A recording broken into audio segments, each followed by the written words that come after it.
my name is Crystal. Thanks for being here. I am planting my propagated kiwi vines today. If you are interested in learning more about these plants, I will link my other videos in the description and you can check those out. But we're in Connecticut, Zone 6, and we are growing 2 hardy kiwi vine plants over a cattle panel trellis. We bought these kiwi vine plants last year and they did really good. They grew really well over the trellis. When they went dormant in late fall time, early winter, I pruned them back. I saved some of the cuttings and put them in a bottle of water on a windowsill that gets lots of sun. They started growing leaves and roots, and now I'm seeing shoots starting to grow, so I think it's time to try and put these into soil and get them to grow a better root system. I'm planting these in an organic potting mix. Alright, so I have a Homer bucket here that has some organic potting mix in it. I'm going to be adding boiling hot water to that to sterilize it and pre-moisten it.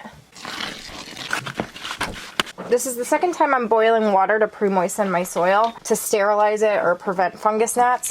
The last ones I did was when I started the brassicas and the lettuce. I've noticed no fungus gnats over there. So this method seems to be working out good.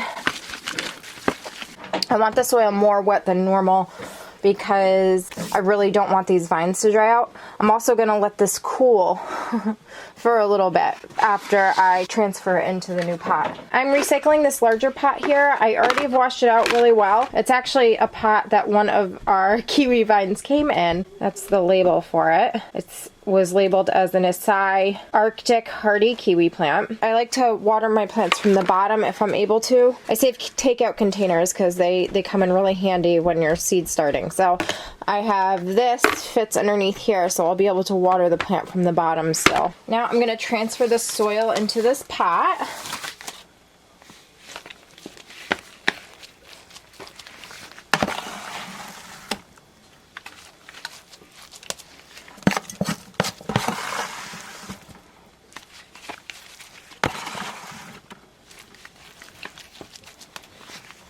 Alright, I think that's a good depth.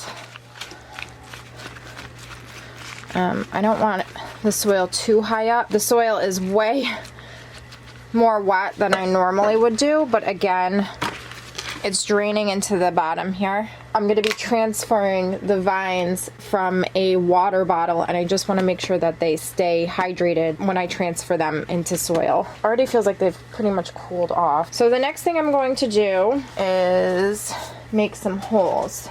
I'm going to be putting the vines in the ground probably about 3 or 4 inches.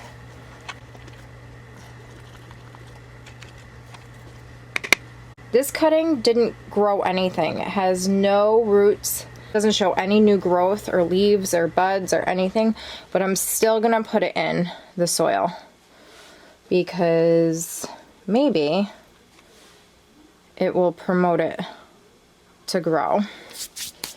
This one here is really cool.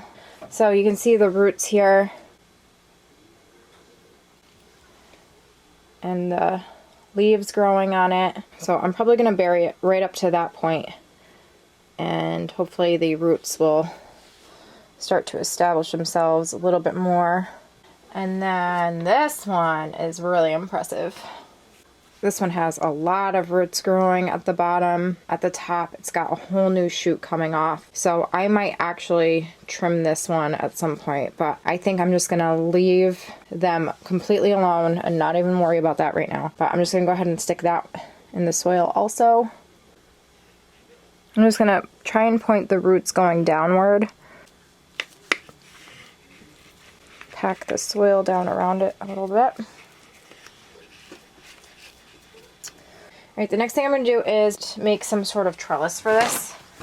And I'm using, I had taken apart an old kite, and these are the poles that came from it. It was a kite from the Dollar Tree, I think. And I'm just going to fan them out this way.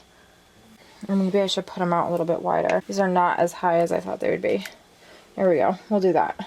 I'm just going to fasten the top here with these really small zip ties that I never know what to do with.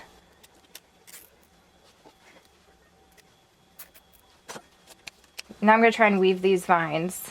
Very gently do it like that. Oh, these don't clip. like I thought they do. I'm going to use some string from the dollar store and just very loosely tie it.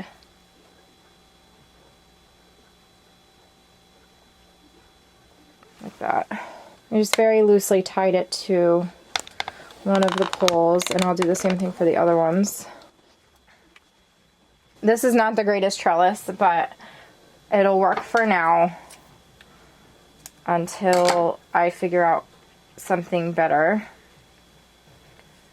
Just using the stuff that I have. That's how it looks on there. And a lot of that water is draining out the bottom, so I'll probably pour some of that out, because I don't want standing water in the bottom tray either. But that's it. That's how it looks. And I'm gonna go empty out this water in the bottom, move it back upstairs, I think. We'll see how it does. If it does end up needing a better trellis system, I'm gonna try and keep it in this pot for a bit, maybe even through the season. And in the wintertime, keep it out in the greenhouse once we build that. But I'm just gonna, it will probably need a better trellis than these. And I know I have pretty decent bamboo stakes outside, but I don't want to bring the stakes that I use outside inside, so I'm just going to use this for now while the plant stays inside. But that'll do it for this video. I hope you found it helpful or liked it. If you did, please give it a thumbs up. I would really appreciate it. And we will see you next time. Thanks for watching. Bye.